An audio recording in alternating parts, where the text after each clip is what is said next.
السلام علیکم ناظرین، ذوالفقار راحت آپ کی خدمت میں حاضر، اور پروگرام ہے پورا سچ۔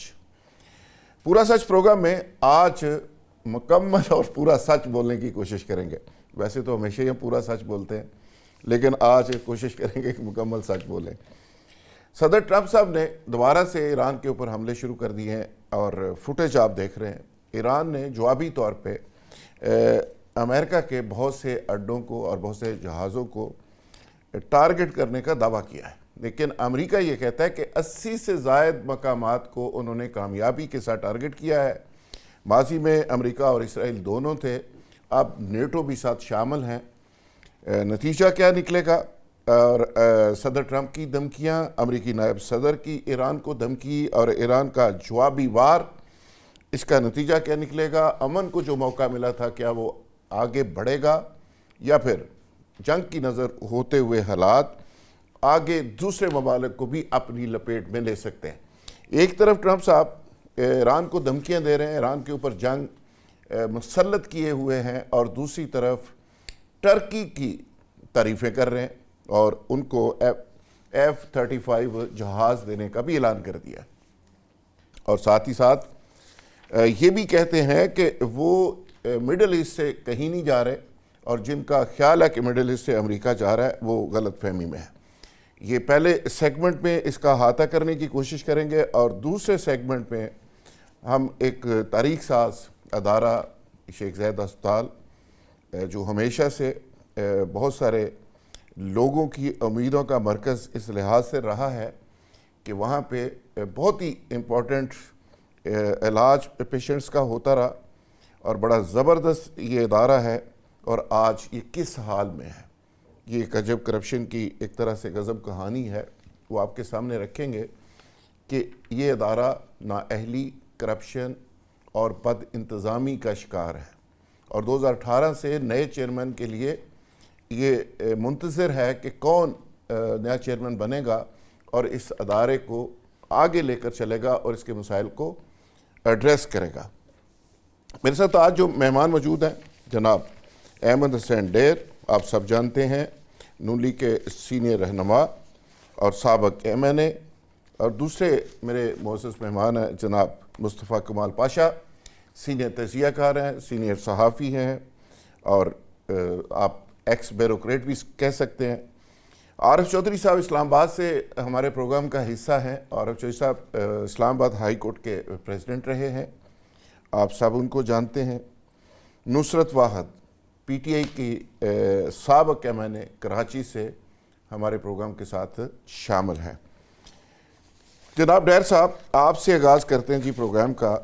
یہ ٹرمپ صاحب کو کیا ہوا ہے جی؟ یہ بہت ہی زیادہ گرم ہو گئے ہیں، اور دوبارہ سے ایک ثالثی بھی ہوا میں اڑ گئی ہے، اور جو امن کا معاملہ تھا جس پہ ہم خاص کر بڑے خوش تھے پاکستان کے سارے عوام کہ ہم نے یہ بہت بڑا معرکہ سر انجام دیا، اور تھا بھی ایک بہت بڑا کارنامہ، تو کیا لگتا ہے آپ کو کہ امن کا معاملہ دوبارہ واپس آئے گا یا جنگ آگے بڑھے گی؟ میں آپ کو پتہ ہے کہ چیزوں کو ذرا ڈیفرنٹ نظریے سے دیکھتا ہوں، تو میں جس طرح اس چیز کو میں نے اپنے ایبزارب کیا ہے وہ اس طرح ہے کہ جو عظیم الشان نماز جنازہ امام خمینی صاحب کا ہوا ہے، سب سے پہلے میں آپ کے توسط سے اس کے اوپر ایرانی قوم کو خراج تحسین پیش کرتا ہوں کہ جس طرح انہوں نے یہ نماز جنازہ اور ایک عظیم شہید کا نماز جنازہ پڑھا ہے اور ان کو عزت دی ہے، میں پوری قوم، ایرانی قوم کو سلام پیش کرتا ہوں۔ لگتا ہے یہ ٹرمپ کو ہضم نہیں ہوا۔ میں یہی بات آپ کو کرنے لگا تھا کہ ٹرمپ اتنا کنفیوز ہو گیا تو اس نے کہا کہ لوگ رو کیوں رہے ہیں؟ ایسے لگتا ہے کہ وہ فیلنگ لیس انسان ہے، اس کو یہ نہیں پتا کہ محبت کیا ہوتی ہے اور فیلنگز کیا ہوتی ہیں، اور 40 سال میں جس شخص نے ایک قوم کو ایران کی دنیا کی عظیم قوم بنا کے سامنے کھڑا کر دیا ہے، کیا وہ قوم اس کی شہادت کے اوپر آنسو اگر بہاتی ہے تو یہ ایک فیلنگ لیس انسان کو نہیں پتا۔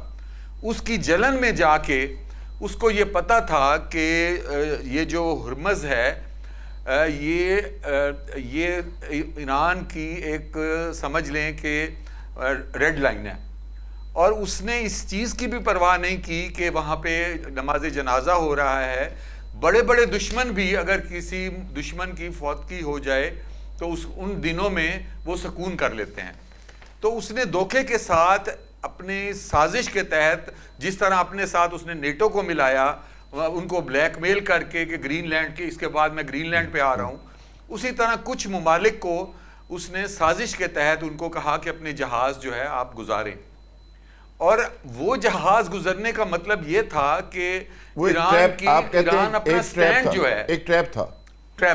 That was a trap, اور اس میں ایران کسی صورت بھی وہ اجازت نہیں دے سکتا تھا. ابھی اس کو کوئی جو کمپنسیشن دینی تھی وہ نہیں دی جا رہی تھی, اور جو شرائط بیسک شرائط تھیں وہ ساری روک دی گئی تھی جنازے کی وجہ سے. ٹھیک ہے. جب وہاں پہ قطر میں میٹنگز ہو رہی تھیں تو انہوں نے کہا کہ ہم اس کو ہولڈ کرتے ہیں اور جنازے کے بعد ہم پھر بیٹھیں گے. اب ساری چیزیں جو ان دا مین ٹائم شروع ہونی تھی اس میں انہوں نے قطر سے بھی کوئی کتنے لاکھ ڈالر تھے جو انہوں نے دلوانے تھے, جو $6 بلین کا قطر کے بعد $6 بلین دینے لگے تھے. اس کے بعد بہت ساری چیزیں تھیں جو آن بورڈ ہونی تھیں, تو انہوں نے دھوکے کے ساتھ یہ جہاز روانہ کر دیے کہ ایران کا ایک سافٹ امیج جو دنیا میں جا رہا ہے اس جنازے کی وجہ سے, اور لوگوں میں جو جس طرح نظر آ رہا ہے جو ہمدردی ایران کے ساتھ آ رہی ہے وہ برداشت نہیں کر سکا. ایک سپائلر کا رول ایک طرح سے اب وہ ایران کو ایسے شو کر رہا ہے کہ وہ جہازوں پہ حملہ کیا تو اب میں اسے نہیں چھوڑوں گا. بالکل صحیح ہے. ڈیر صاحب آپ نے بڑا بنیادی پوائنٹ ریز کیا. کرنل ریٹائرڈ عطر رحمان صاحب بھی ہمارے ساتھ شامل ہیں. جی دفاعی تجزیہ کار ہیں, آپ ہمارے پروگرام میں ان کو اکثر دیکھتے رہتے ہیں. کرنل صاحب آپ کی طرف آتے ہوئے, یہ احمد حسین ڈیر صاحب بڑے تجربہ کار اور پرانے سیاستدان ہیں. انہوں نے جو بنیادی بات کی ہے کہ کیا واقعی یہ موساد کا کوئی نیا ٹریپ تھا کہ ایران کو انہوں نے ٹریپ کے اندر لا کے ایران کا جو امیج پوری دنیا میں جا رہا تھا, پوری دنیا ایران کے ساتھ ہمدردی کا اظہار کر رہی تھی, ایران کو ایک فاتح کے طور پہ لے رہی تھی, کیا واقعی یہ ایک ٹریپ تھا, ایک سپائلر کا پلان تھا پورا؟ شکریہ آپ نے مجھے اپنے پروگرام میں دیا. تمام ناظرین اور سامعین کو آداب عرض ہے. یہ جو اپنے ڈہر صاحب نے پوائنٹ آف ویو دیا ہے, یہ ایک ان کا اپنا یعنی کہ یہ بھی ایک سائڈ ہے اس سارے جو کچھ ہو رہا ہے اس وقت مشرق وسطیٰ میں یا ویسٹ ایشیا میں, اس کی ایران کے بارے میں ان کا اپنا یہ پوائنٹ آف ویو جو ہے یہ بھی ایک ریئلٹی ہے. لیکن ایک ریئلٹی میں بھی آپ کو ذرا بتانا چاہتا ہوں جو کہ آپ کو اس میں کچھ جو ایران کی بھی کچھ کیا غلطیاں ہیں ابھی وہ آپ نے اگر دیکھنی ہوں گی تو اس میں آپ یہ یاد رکھیں کہ جب وہ کہا جاتا ہے نا کہ موساد جو ہے وہ ایران کے ہر کیا ڈپارٹمنٹ میں اس نے پینیٹریشن کی ہوئی ہے, اسی طرح اس نے یہ پسداران جو ہے IRGC اس میں بھی ان کی پینیٹریشن. اب میں آپ اس واقعہ جو جہازوں کو ہٹ کرنے کے تھا اس سے آپ دیکھیں ذرا. ٹھیک ہے. آپ جو یہ سب کچھ کیا اس وقت ایران میں یہ جو کیا علی خامنائی کی شہید کی جو جنازہ ہو رہا تھا, اس میں جو لوگوں کی فیلنگز ہیں وہ بہت کیا پرونسڈ نمایاں طریقے سے بتایا جا رہا تھا کہ لوگ بدلہ لینے کا کہہ رہے ہیں. ٹھیک ہے جی. اور وہ بدلے کا بار اس کا جو پریشر تھا اب وہ کیا حکومت پہ آ رہا تھا, اور خاص طور پہ یہ جو IRGC والے تھے یہ پریشر کو لے رہے. ٹھیک ہے. اور دوسری چیز یہ تھی کہ جو امریکنز تھے ان کا جو مارکو روبیو پچھلے ہفتے جب یہ ڈائیلاگ ہو رہے تھے قطر میں, ان دنوں وہ GCC کی 26 جون کو کے بعد وہ جو کانفرنس اٹینڈ کر کے گیا تھا جس میں انہوں نے بڑا متنازع قسم کا بیان دیا تھا GCC کنٹریز نے ایران کے خلاف, اور ایران اس میں اپنے فٹ پرنٹ امریکہ دکھا رہا تھا کہ وہ کسی صورت میں بھی اگر ہمیں ایران جس طرح کہہ رہا ہے کہ ہم اپنے ادھر سے بیسز ریپ اپ کریں اور یہاں سے چلے جائیں, انہوں نے صاف بتایا تھا, اس نے کہہ دیا تھا کہ ہم یہاں سے نہیں جائیں, ہم یہیں پہ رہیں گے. اچھا یہ دوسرا پوائنٹ ہے. ان دو چیزوں کو مد نظر رکھتے ہوئے ایران یہ IRGC والوں نے یہ اپنا ایک لاہ عمل بنایا تھا کہ اس کا ہم نے جواب ضرور دینا ہے, اور اپنی جو لیجیٹمیسی ہے کیا اس کے اوپر اسٹریٹ آف ہارمز کے اوپر یہ ہم نے ضرور شو کرنی ہے. تو اس میں ذرا ایران جلد بازی کر گیا, ان کو اس جنازے کی کو پورا ہو لینا چاہیے. یہ اس میں یہ IRGC والوں سے بالکل ٹھیک کے ہے. اندر